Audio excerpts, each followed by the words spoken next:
Hej og velkommen ind for her endnu en gang hos Connex i praksis. Denne gang der skal vi snakke om de lidt større projekter, altså eller i hvert fald strukturen i de større projekter. Og hvorfor er det, at jeg bliver ved med at snakke om struktur?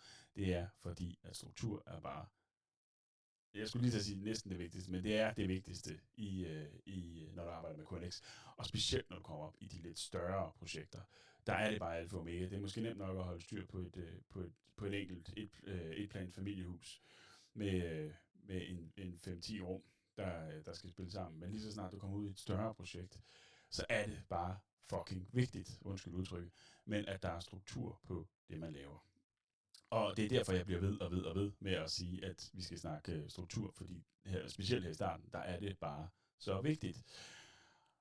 Og det virker måske omsonst, fordi jeg kan jo sagtens huske, hvor alting er, og hvad det er, det hedder og sådan noget. Men man siger jo altid den her, hvis du nu kører ind i et vejtræ i morgen, der er en anden, der skal overtage. Hvordan skal de så kunne vide, hvad det er, du har tænkt? Og det kan de, hvis du holder en rigtig, rigtig god struktur. Vi hopper lige ned på skærmen. Den der. Og den der. Sådan der. Netop den gode opstart i et KNX-projekt, fordi det er bare så vigtigt. Ikke både for dig selv, men også for den næste.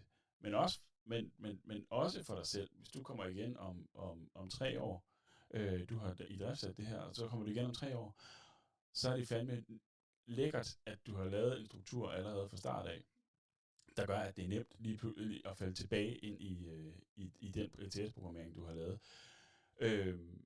Men også, hvis der skal tilføjelser. Altså det er jo netop det, der gør KNX fed, det er altså, den er så fleksibel, når man kan lave tilføjelser. Hvis man allerede tænker over det fra start af, så er du allerede rigtig, rigtig langt. Men det her det er det, vi lige skal igennem. Den gode opstart selvfølgelig.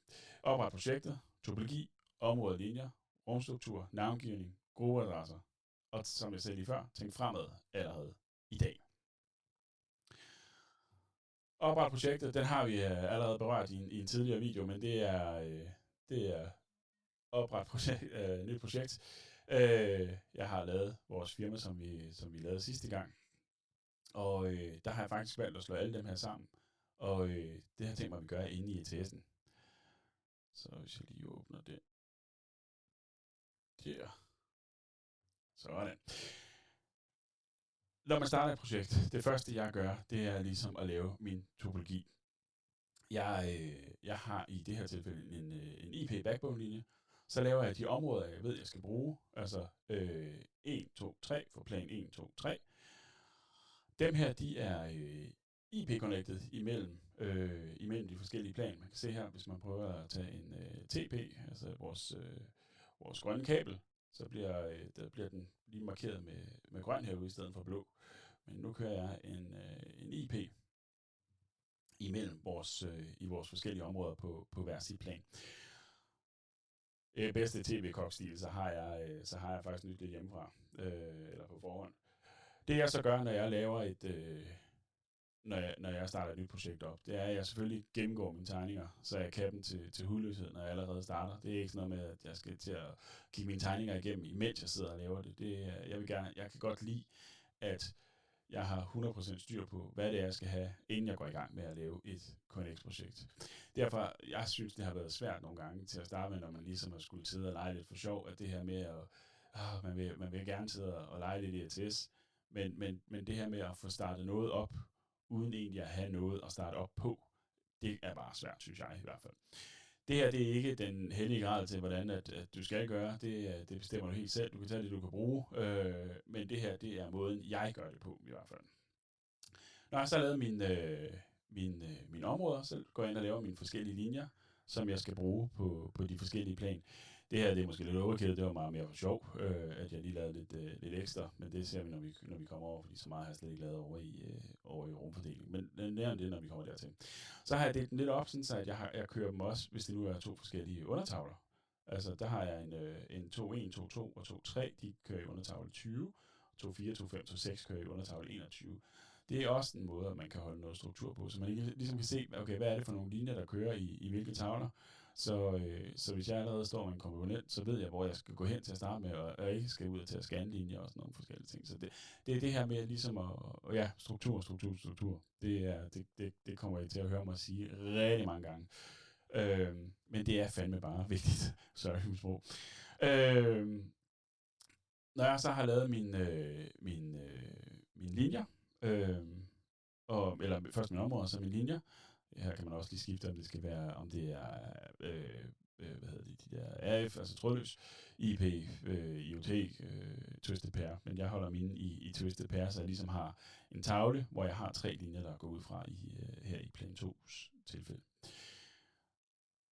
Så hopper jeg over i når jeg er færdig, når jeg har lavet alle de her linjer, når jeg ved præcis, hvor mange linjer jeg skal have, og jeg har sat dem op, så går jeg over i mine bygninger. Og vi åbner mine bygninger, der har vi plan 1, plan 2, og jeg har ikke lavet mange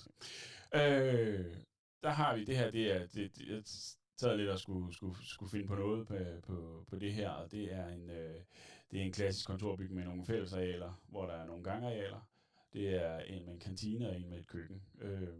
Det her er måske lidt overkill, at jeg har kørt 3 linjer ud her, men det er absolut, det er ikke utænkeligt i hvert fald. Så har jeg på plan 2, der har jeg nogle kontorer. Der har jeg kontor 1-5 og 6-10.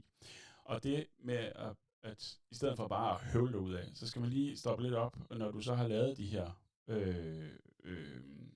her opdelinger, at du så lige får stoppet op og lige fortsætter med din struktur. Det gør dig selv en kæmpe tjeneste, og det gør det hele meget nemmere senere hen. Hvis man nu tager vores fællesarealer, så kan man se her, der står den på linje 1.1. Hvis nu går i kantinen, den har ikke nogen. Og der ved jeg jo, at jeg har, der havde jeg lavet linje 1.1, det var fællesarealerne, nogle gangarealer. Linje 1.2, det var mit køkken. Og hvis vi lige kigger over i min topologi på plan 1, der havde jeg 3 linjer. Det vil sige, så ved jeg, at det er den sidste linje, jeg så har tilegnet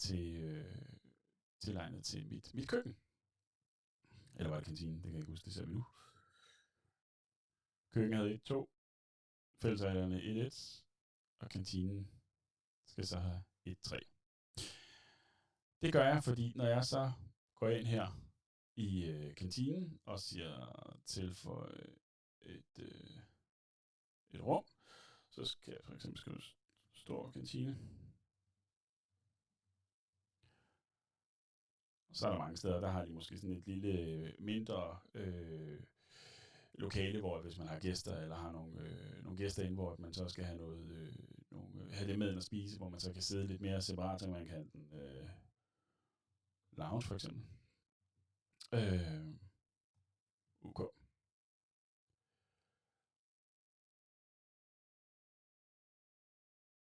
Dem skal vi selvfølgelig også lige have markeret, at de lå i, hvad var det så, jeg havde? Det var i 3. Sådan der. Så man simpelthen holder strukturen hele vejen ned igennem, fordi når du så når du så begynder at smide komponenter ind, så får de bliver de allerede bare lagt på de rigtige linjer, adresseringsmæssigt. Hvis vi går i plan 2, så har jeg her 2-1, selvfølgelig. Men så har jeg så kontor 0 til 6, eller undskyld, 0 til 6, 6 til 10. Det jeg så gør, det er, at jeg tager lige dem her, og så siger jeg lige kopier. Og så den, og så tager jeg lige den der. 6. Kan man ændre navnene op i venstre hjørne. Der.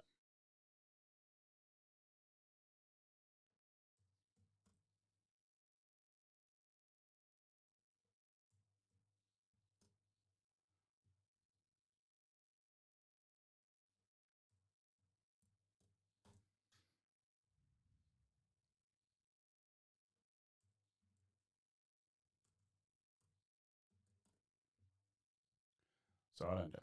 Nu ligger de så stadig på linje 2, så det skal de jo selvfølgelig ikke. De her skal så på linje 2-2. for at de så kommer på den rigtige linje.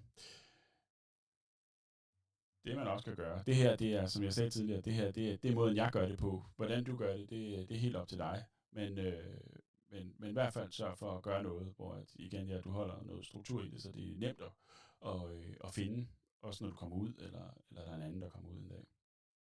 Så sletter dem det igen. Så ser vi tilføje nogle rum.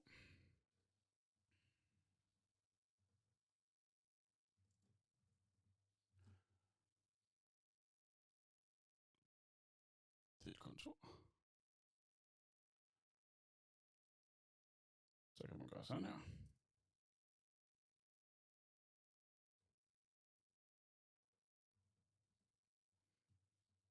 Så. Der kan man så gå ind her på, nu har jeg ikke fået lavet dem her, med det her kontor. Så kan man tage den der, og så kan man sige brug, og det er så et kontor. Og den der er et kontor. Jeg havde ikke taget hullerne, det havde jeg ikke. Den var der. Sådan der.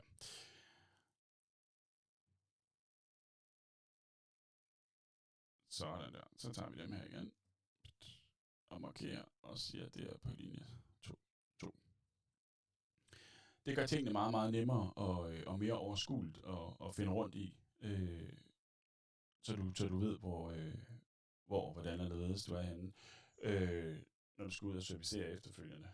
Så vi hopper tilbage i topologien her. Plan 2. 2-1, 2-2, 2-3. Det ved jeg altså, at de er i den undertavle. Det vil sige, at jeg finder den, og de hører så til de bygninger. Eller til de kontorer. Der så hører til de 5 kontorer, og de 5, eller hvor mange man nu lægger ind, kontorer. Det her, som sagt, det er måden, jeg gør det på. Det er på ingen måde, fordi at du skal gøre det præcis på samme måde som mig, men det er mere en beskrivelse af, hvordan jeg gør det. Hvis vi så hopper i gruppeadresserne, så er der også et hav af måder at gøre det her på, og nu har jeg bare lavet 2 forskellige, hvordan jeg har set det. Det kommer alt afhængig af, hvor meget jeg har og hvad jeg har. Er det forskelligt, hvordan jeg gør det. Men de 2 mest gængse, jeg bruger, det er for eksempel at have noget lys på den ene gruppeadresse. Så kører man kontor. Sådan der. Kontor 0 og 1. Til at slukke lys, dæmp lys. Alle dem, du nu skal bruge til, der er også noget lysværdi og forskellige ting, som du skal bruge til det her med i det ene kontor, og så laver du et nyt. Så man trækker ned i den her. Det er kontor 001, kontor 002. Adskilt af nogle breaker. Fordi at hvis der kommer en tilføjelse, hvis der nu ikke er nogen temperaturfølger i det her rum, og der kommer det senere, så har du noget at gøre med, sådan, så det ligesom ligger samlet, så du ikke lige pludselig har kontor, temperatur og CO2-følger heroppe, og så har du også en længere ned i 183 eller whatever. Så det er det her med, at jeg mener med at tænke fremad. Altså husk, at du skal altid kunne tilføje noget på et tidspunkt, der gør, at det gør det nemmere for dig selv, og nemmere for den næste at komme senere hen. Så er der nogen, der gør lige, at man kører hele skidtet i en, så man har både lys og temperaturfølger og hele skidtet samlet under et rum. Det kan også lige skrive kontor, så vi lige holder strukturen. Sådan der. Men så har man alle gruppeadresserne, der er tilknyttet til den ene, til det ene kontor. Det har du så nede under, og så laver nogle afstand, og så laver det næste kontor, hvor du så har alle gruppeadresser, der er tilknyttet det ene kontor. Personligt er jeg nok mest til, det ved jeg sgu ikke. Det er, jeg bruger begge dele, og jeg synes, de kan noget forskelligt, alt afhængig af, hvad det er, og hvor meget jeg har. Så kan jeg godt lide at gøre det på den her måde. Det var alt for den her KNX i praksis. Tak fordi du så med.